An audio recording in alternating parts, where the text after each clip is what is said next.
Welcome to our podcast, A Novel Talk, co-hosted by Carl Lee, and I'm Wendy Kendall. My mystery book, Cat Out of the Bag, that's cat with a K, is available on Amazon, Barnes & Noble, Target, Walmart, and all over. Catherine Watson, a purse designer and amateur sleuth, goes from designer bags to body bags when she's faced with a murder mystery. In the prequel, Pistachio Makes a Splash, Catherine and Mayor Brenda Durling investigate a chilling cold case. I'm busy working on the exciting sequel, and in November, my new mystery romance, set in Catherine's Bayside, Washington, will be available. Snow Cookies to Die For. Thank you to all the readers who've let me know how much they enjoy my books. And here comes your co-host. And one of those readers who enjoy your books. Hi, my name is Carl Lee, and I write paranormal fantasy. My novel Selfies is in the final stages of revision before submittal to editor. It's so exciting. All right, and talking about exciting, here's an introduction of our guest today. After many years as a columnist and freelance writer, today's guest, English author Wendy Beasley, ventured into the world of fiction with a very special book she'd always promised herself she'd write. Writing has always been a part of her life since Ponies in the Forest, in a series of exercise books as an 11-year-old. Through a couple of nonfiction books on dog sport and several years spent writing a weekly column for the international journal Dog World. She's also published fairy tale books for children. Now retired, she thoroughly enjoyed writing the courageous and compelling book Beasts and Butterflies. Listeners, it is highly recommended. It's the story of a brave character, Rachel, who's raped and pregnant at age 13 and forced out by her uncaring adoptive parents. Not only is Rachel's journey an inspiring read, developments revealed at the end of the book are touching surprises. When our guest is not out walking or working her dogs, writing is her favorite go-to activity. Welcome to A Novel Talk, Wendy Beasley. Hello, and thank you very much for inviting me. We're so glad you're here. Yes. Wendy, this is confusing, surrounded by Wendy's. Wendy B, your novel, Beasts and Butterflies, is an amazing read. Like Wendy K said, recommended to everyone. But in this book, you deal with some very dark topics while not letting the story turn dark and morose. But you also don't treat the topics dismissively. Can you talk to us a bit about how you walk that fine line? Yes, I think what helped is writing the story in the first person and really knowing my character. That let me write it from Rachel's point of view rather than my own. And Rachel is a strong woman and an optimist. And it was her way of dealing with the terrible things that happened to her that allowed me to write with a sense of her own inner strength, I think.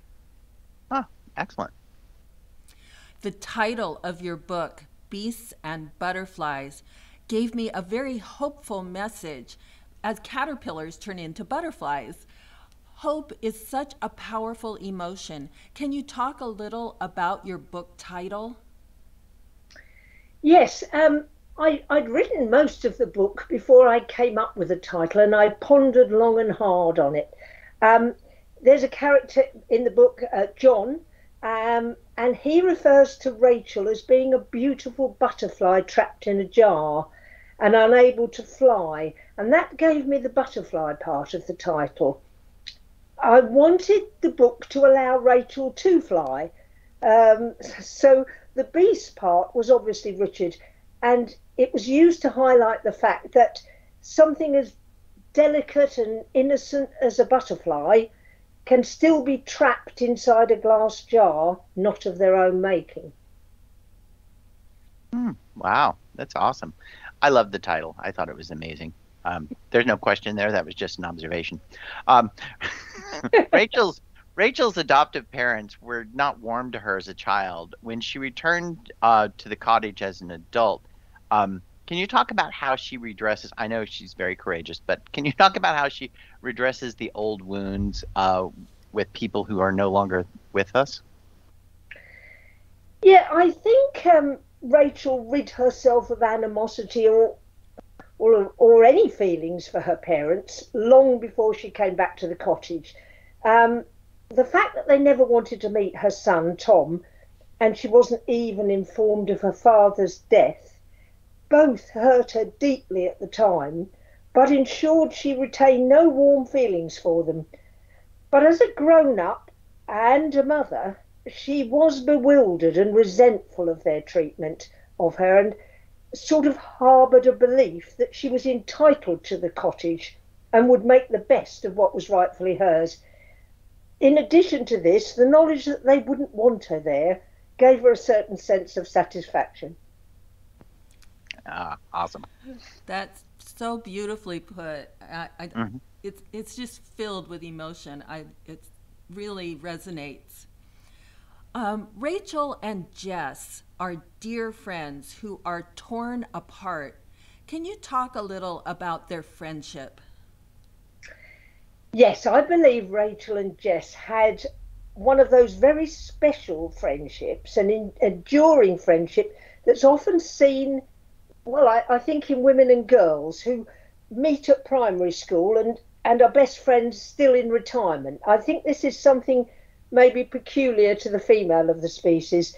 And this type of friendship isn't like any other. And that's proved by the fact that even after everything that happened to them, they were able to pick up the pieces and resume their friendship as if it had never faltered. And so I think that really highlights the fact that their friendship was a very special one. Very special. It really was very special.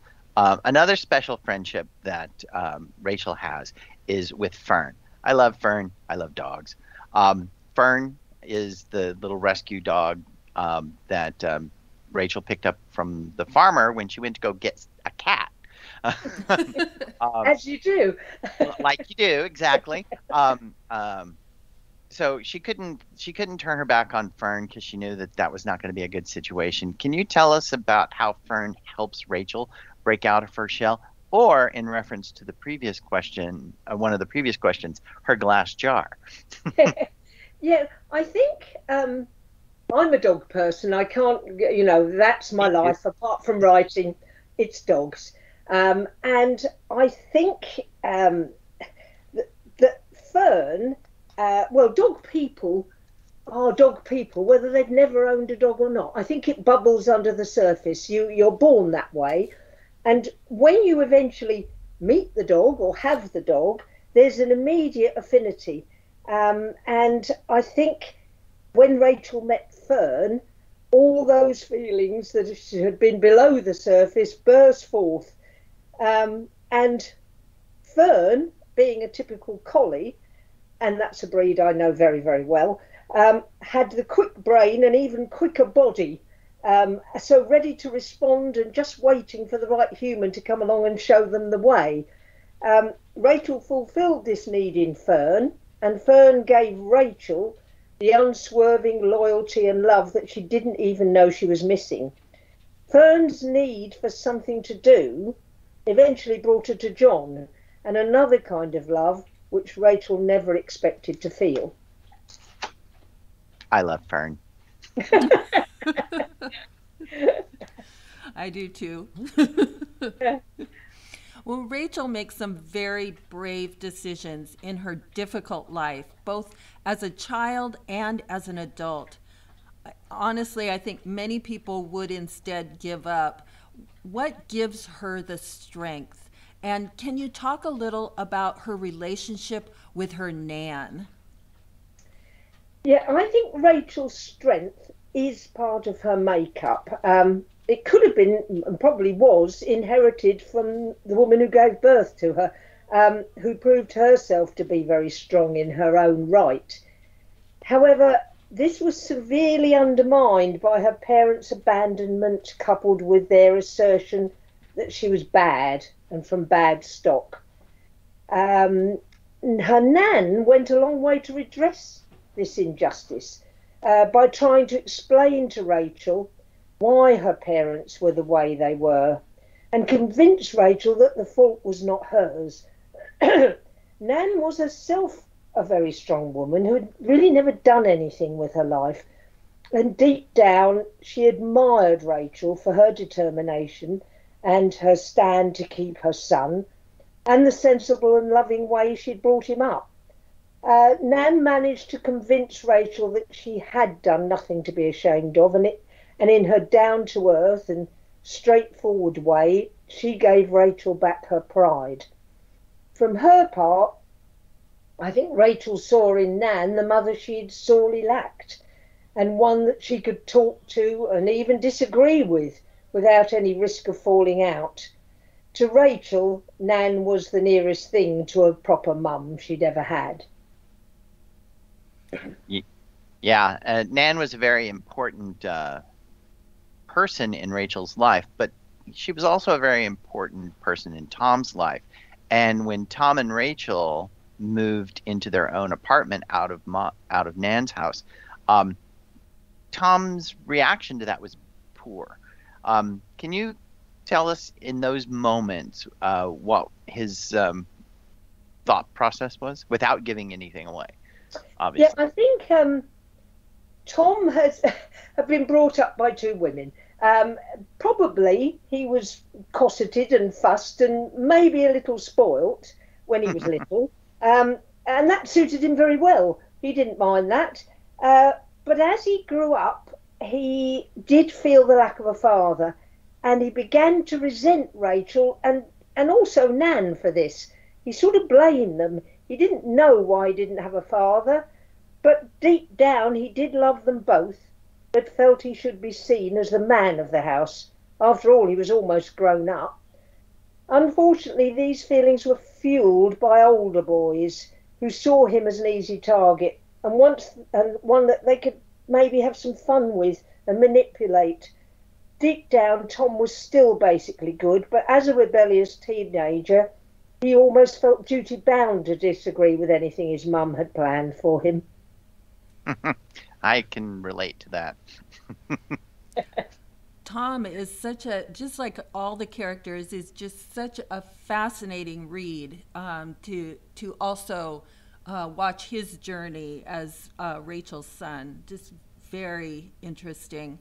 And for Rachel, a romantic relationship somehow feels out of reach after this traumatic being raped as a young teen. But eventually there is hope for the possibility of romance in her life. And it's with an unlikely man, if at all. Can you talk about your character, John? Yeah, John is, he's an only child. He's lived with very responsible and quite strict parents, and he's old for his years. He has an incredibly wise head on young shoulders, which means he's able to guide and advise the much older Rachel until she learns to rely on his counsel. In addition to this, he is gentle and romantic, and his approach is able to banish her demons and stir her senses without the fear and repulsion that her previous sexual experience had provoked. The stirrings that John evoked took Rachel completely by surprise, and she'd not put up her usual barriers. With other men, she'd always felt a degree of threat, but this didn't ever happen with John, possibly because of his age. To begin with, she saw him only as a friend, and that allowed her to relax enough to get to know him without her usual wall of security in place. Yeah, the age difference between John and Rachel seems very significant to Rachel in the book. It doesn't seem significant to anyone else, but Yeah. it does seem very significant to her. Do you think that might be due to a gender issue that she has, or do you think it might be an artifact from the violence of her youth? I think basically Rachel just feels a bit silly and embarrassed believing that he's interested in her as a woman. She's afraid she might be misreading the signs because she can't see why this handsome, fit man would want to be with a woman of her age with a teenage son in tow. And yet she knows how she feels about him. I think deep down she's scared that he'll suddenly see her for what she is, far too old for him, and take off with someone of her own age, of his own age, I should say. And she fears that if she lets her guard down, she'll get hurt. And I think that's the motivation and also her excuse for saying it can't work with a man so young. That makes sense. Can you talk a little about why this book was so important for you to write? And also, now that you have dived into the fiction pool, what are you going to be working on next? Yeah, I've always loved writing stories, fantasy or fiction, but I was very tied to fact when I was writing for a living, as it was. I love finding the characters in my head and seeing what they do. I think I'm a bit unusual because I write as if I'm telling myself a story. And when I start a story, I truly have no idea where it's going or how it will end. First, I find a character, and then I think of a situation, and then I discover what happens, which is very exciting for me, and so I hope for the readers. This book started out like that, with Rachel, a frightened and abused little girl, finding her inner strength and rebuilding her life. I love how the story pans out, and I think as a writer I need to feel like that. Or how will my readers hold their interest? I do have another novel coming out next year called Angel, and I'm really excited about this one. Again, the story of a strong woman who terrible things happen to. But this one touches on domestic violence, murder, suicide, stalking and abduction. So all hard-hitting topics. There is also triumph, romance, and of course a dog to lighten the mood. Of course, a dog. I cannot wait for this because talk about an exciting read. Beasts and Butterflies was very exciting read, and I really enjoyed it. So now I'm looking forward to Angel, and yes, and especially the dog for Carl. Well, thank you. Would you mind reading an excerpt from your book for our listeners? No, I'd love to. Oh, that would be awesome. Hopefully it'll be okay and I won't make a mess of it, but I'll give it my best shot. Right. When I emerged into the sunshine from the gloom of the solicitor's office, I was in a state of shock. The bright sunlight did nothing to lift the feeling of melancholy and dread which had descended on me as I had listened to the coldly superior lawyer just a few moments ago. Sitting in his dusty, book-lined office and with a voice lacking any emotion or even feigned interest, he told me my mother had died and left me the cottage, which had been my childhood home. I felt the room closing in on me. I knew I must get out. So, mumbling about needing some air and promising to come back in a moment, I almost ran from the office, past a startled receptionist and out onto the street. I stood on the pavement with traffic streaming past me and fought to regain some composure and get my breath. With my back to the low wall surrounding the office I had just vacated, and my hands either side of me gripping onto it for support, the feelings of panic gradually subsided. I knew I must look very strange to passers-by, but didn't feel able to go back in yet. And, much as I wanted to, I couldn't really just go home. I needed time to think, and although not religious, the churchyard on the other side of the road looked deserted and inviting, so I waited for a break in the traffic and headed across. The old wooden gate hung open invitingly, although on closer inspection it was obvious that it could neither close nor open any wider than its present stationary position, having parted company with its upper hinge and sunk its corner resolutely into the soft earth in an effort to keep upright. Once through the gate and walking up the gravel path, I had no idea where I was heading, but then I noticed the memorial benches placed against the church walls for those needing tranquil contemplation. I felt justified in using one for just such a purpose, although I wasn't sure my contemplation would be anything like tranquil. As I approached one of the benches situated at the front of the beautiful old church, the soft sunlight peeking through the leaves on the surrounding trees danced on the brass plaque on the backrest, commemorating a long-dead parishioner, and I felt a brief moment of envy for his peace. As I sat down on the bench, made warm by the sunlight, I felt the tension leave my body and realised I had been pushing my nails into the palms of my hands. I took a deep breath and made myself exhale slowly in an effort to calm my troubled thoughts and make sense of them. I wished I could just sit and forget the events of the past hour, but as the church clock chimed the present time, I allowed my mind to drift back into the past. Suddenly I was 13 again, back in the kitchen of the cottage, facing my father's fury as he ranted and raved while my mother wept and wailed about the disgrace I had brought to the family. This was the most emotion I had seen from either of my parents in my entire life, and looking back I found it amazing that they were capable of such deep feeling, albeit for the most part anger and shame, with absolutely no hint of love. Excellent, excellent. I love the desolate and inviting churchyard.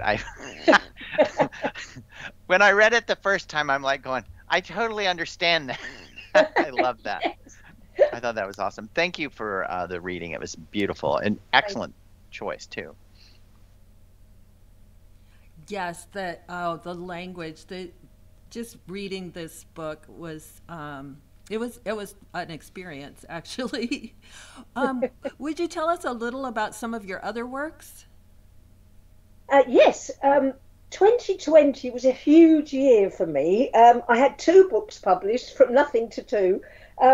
The first was Charlotte and the Fairies, and that's a traditional old-fashioned fairy tale, like our mothers used to read to us.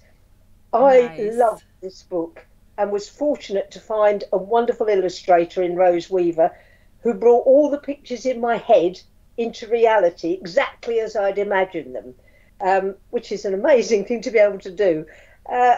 I've since written a sequel to this called Charlotte, the Fairies and the Monster, but despite really good reviews for the first book, the publishers want to see higher sales figure before they release it.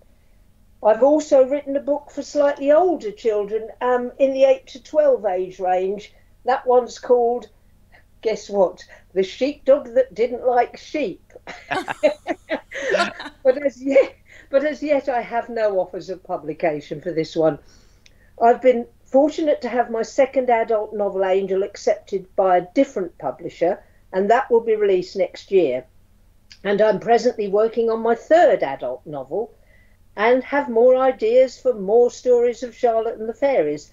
But I don't have an agent, I don't have a promoter or anyone to help me, so however prolific I may be without the publicity, these other books are unlikely to see the light of day.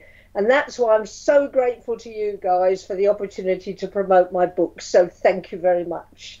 Well, we're delighted to do it. Absolutely. Yes. Wow. You've been very productive. Oh my gosh. That's a lot of writing. Yes. So And everybody knows how much children enjoy books, especially like these with illustrations as well. So, yes, definitely encouraging all of our listeners to take a look at these books for your children or as gifts to children that you know. So, and Beasts and Butterflies, definitely highly recommended. Thank you so much, Wendy Beasley, for joining us for a novel talk. Listeners, you will want to check out the website wendybeasley.uk for more information about the author and her books. And you can buy her books on amazon.co.uk. So thank you to our listeners for tuning in. Be sure to like and subscribe so you never miss an episode. And remember, a novel read leads to a novel talk.